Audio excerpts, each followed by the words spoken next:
Hi friends, welcome to my channel. ಇವತ್ತು ನಾನು left over ಚಪಾತಿಯಿಂದ ಯಾವ ಥರ ನೂಡಲ್ಸ್ ಮಾಡೋದು ಅಂತ ಹೇಳ್ತಿದ್ದೇನೆ. ತುಂಬ ಟೇಸ್ಟಿಯಾಗಿರುತ್ತೆ. And subscribe my channel friends. ನೋಡಿ, ಇಲ್ಲಿ ನಾವು ಮೊದಲನೇದಾಗಿ ಲೆಫ್ಟ್ ಓವರ್ ಚಪಾತಿನ ತೊಗೊಂಡು ಮೀಡಿಯಮ್ ಸೈಜ್ನಲ್ಲಿ ಕಟ್ ಮಾಡ್ಕೊಳ್ಳೋಣ. ನಾನು ಹೇಳಿರೋ ಸೈಜ್ನಲ್ಲಿ ಕಟ್ ಮಾಡಿಕೊಂಡ್ರೆ ತುಂಬ ಚೆನ್ನಾಗಿ ಬರುತ್ತೆ. ಓಕೆ, ಇದು ಕಟ್ ಮಾಡ್ಕೊಂಡು ಸೈಡಲ್ಲಿ ಇಟ್ಕೊಳ್ಳೋಣ. ನೆಕ್ಸ್ಟ್ ಇಲ್ಲಿ ನಾನು ಒಂದು ಈರುಳ್ಳಿ ತೊಗೊಂಡಿದ್ದೇನೆ, ಅದನ್ನು ತುಂಬ ಸಣ್ಣಗೆ ಕಟ್ ಮಾಡೋಣ.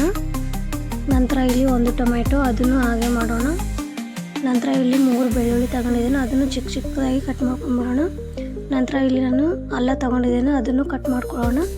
ಅವೆಲ್ಲ ಕಟ್ ಮಾಡಿಕೊಂಡು ಸೈಡಲ್ಲಿ ಇಟ್ಬಿಡೋಣ. ನೆಕ್ಸ್ಟ್ ಒಂದು ಪ್ಯಾನ್ ಇಡಿ, ಅದರಲ್ಲಿ ಆಯಿಲ್ ಹಾಕಿ ಅದು ಬಿಸಾಗಿದ ನಂತರ ಅದರಲ್ಲಿ ಈರುಳ್ಳಿ ಮತ್ತು ಅದು ಚೆನ್ನಾಗಿ ಫ್ರೈ ಆಗಿದ ನಂತರ ಅದರಲ್ಲಿ ನಾವು ಬೆಳ್ಳುಳ್ಳಿ ಹಾಕ್ಕೊಳ್ಳೋಣ.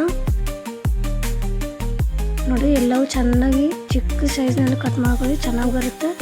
ನೋಡಿ, ಈಗ ನಾವು ಇದರಲ್ಲಿ ಬೆಳ್ಳುಳ್ಳಿ ನಂತರ ಸ್ವಲ್ಪ ಫ್ರೈ ಆಗಿದ ನಂತರ ಇದರಲ್ಲಿ ನಾವು ಅಲ್ಲನೂ ಸೇರಿಸ್ಕೊಳ್ಳೋಣ.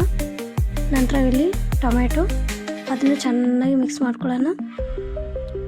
ನೋಡಿ, ಚೆನ್ನಾಗಿ ಮಿಕ್ಸ್ ಮಾಡ್ಕೊಂಡಿದ ನಂತರ ಇದರಲ್ಲಿ ಅರಿಶಿಣ, ಉಪ್ಪು, ಅಚ್ಚದ ಖಾರ ಪುಡಿ ಮತ್ತು ಇಲ್ಲಿ ಚಿಲ್ಲಿ ಸಾಸ್, ಟೊಮೆಟೊ ಸಾಸ್ ಹಾಕಿ ಒಂದು 5 ಮಿನಿಟ್ ಚೆನ್ನಾಗಿ ಕುಕ್ ಮಾಡಿಕೊಂಡು ಅದರಲ್ಲಿ ಒಂದು ಕೊತ್ತಂಬರಿನ ಆ್ಯಡ್ ಮಾಡಿ ಸ್ವಲ್ಪ.